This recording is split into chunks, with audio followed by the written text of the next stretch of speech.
remember Isa.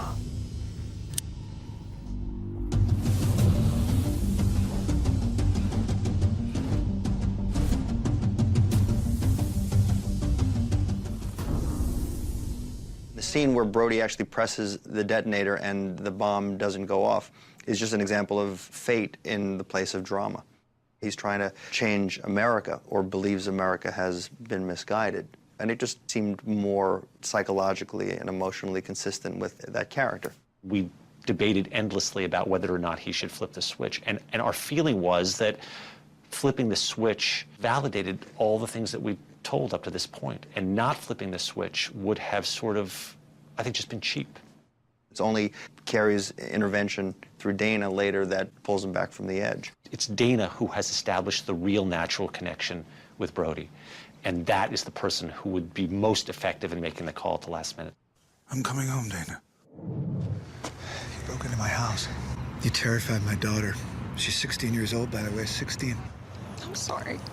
Brody. He's able to convince her in that moment that what she did was so far out of bounds that it's time for Carrie to get real professional help, which she's been putting off all this time. You know, he pushes her ultimately into getting the treatment.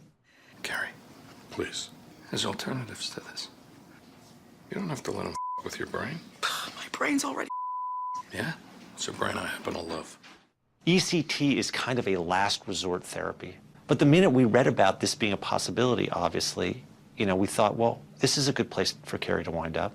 When we found out that there's a memory situation, well, we thought, my God, she should have a revelation, and then the memory should get erased. The flashback works on an emotional level. Carrie closes her eyes, and what she remembers is the sweetness of her time with Brody in that cabin. It's not so bald as her eyes closed, oh my God, it's Isa. It comes out of a natural sort of return to those positive feelings that she had for that man in that time. As your son, Brody knew him. So let me forget. Having closed the book on season 1, we start talking about next season, and already it's been very encouragingly fruitful. The show has so far exceeded our expectations. For whatever reason, we got a bunch of really interesting characters up on their feet, walking and talking around, and I'm interested to see what happens to them next year. I don't know yet. I'm interested to see. It's going to be fun to figure it out.